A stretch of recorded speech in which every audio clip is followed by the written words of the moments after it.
नमस्ते सदा वत्सले मातृभूमे।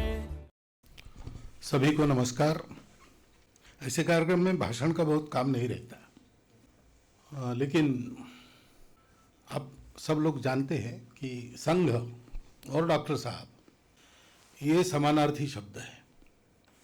और डॉक्टर साहब की जन्म शताब्दी होकर भी बहुत सारे वर्ष गुजर गए और संघ की शताब्दी चल रही है।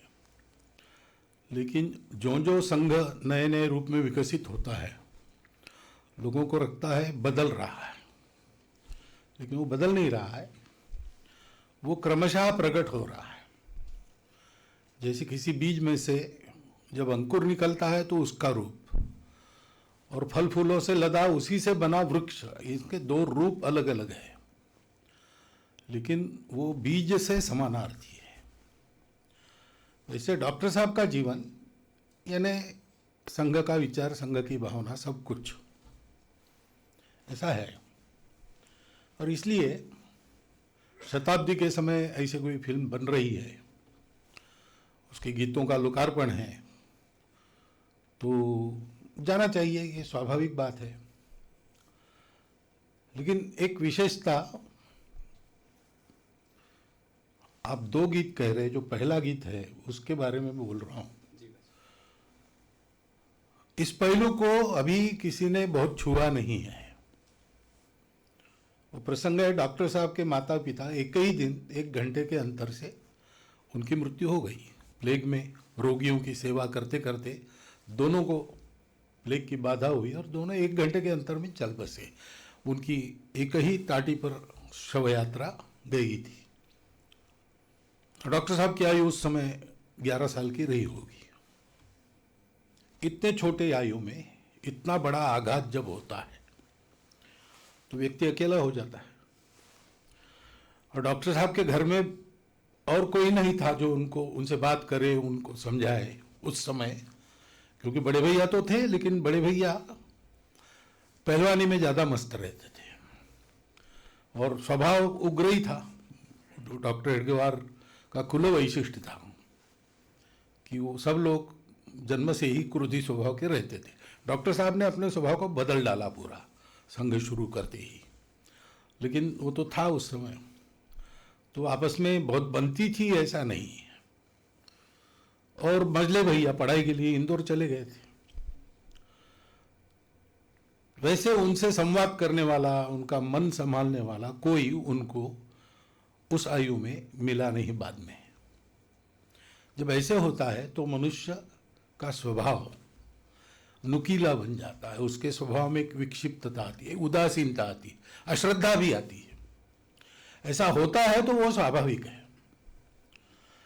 लेकिन 11 साल के डॉक्टर जी के मन में ये सब कुछ नहीं हुआ। दुख तो हुआ ही, एकदम माता पिता दोनों का साया उठ जाना, इसका दुख तो हम कल्पना भी नहीं कर सकते।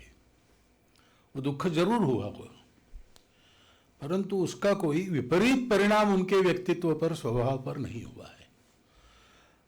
तो जैसे हम उनका वर्णन करते, जन्मजात देशभक्त, देशभक्ति जन्म से ही उनमें थी। यानी प्राथमिक विद्यालय में पढ़ रहे थे, 4th के क्लास में तब, और महारानी विक्टोरिया का जो राज्यारोहण था उसमें, वो भी प्रसंग शायद है फिल्म में। तो वो मिठाई उन्होंने फेंक दी और ये कहा कि ये जहर है। तो हम परतंत्र है और स्वतंत्र होना हमारा कर्तव्य है, ये बात उनको उस आयु में किसी का सिखाना वगैरह ऐसा संभव नहीं था, लेकिन उनके मन में थी।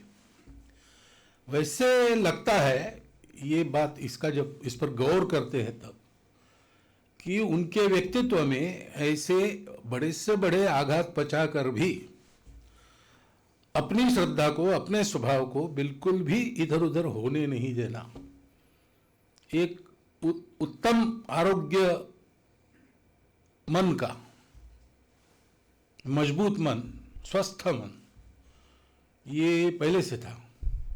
और इसलिए आगे चल के कई प्रकार के विरोध करने वाले भी उनके मित्रों में भी थे, विचारधारा का विरोध करने वाले अच्छे मित्र रहते थे। सब प्रकार के लोगों को जोड़ने का ये जो उनका मन था, वो मन ऐसे छोटे मोटे आघात या घटनाओं के कारण अपने आप को विकृत न करने वाला मन था, स्वस्थ मन था।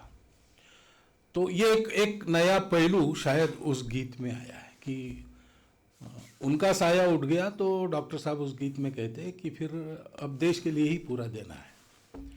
वास्तव में दोनों साए उड़ गए अपने, तो अब मुझे कौन संभालेगा, मुझे समाज क्या देगा, ये ज़्यादा विचार आता है, लेकिन ऐसा नहीं हुआ है। तो इसलिए ये गीत मुझे विशेष वैशिष्ट्यपूर्ण लगा कि एक नए पहलू पर जानकर किया है कि नहीं पता नहीं, लेकिन हाथ तो लग गया है।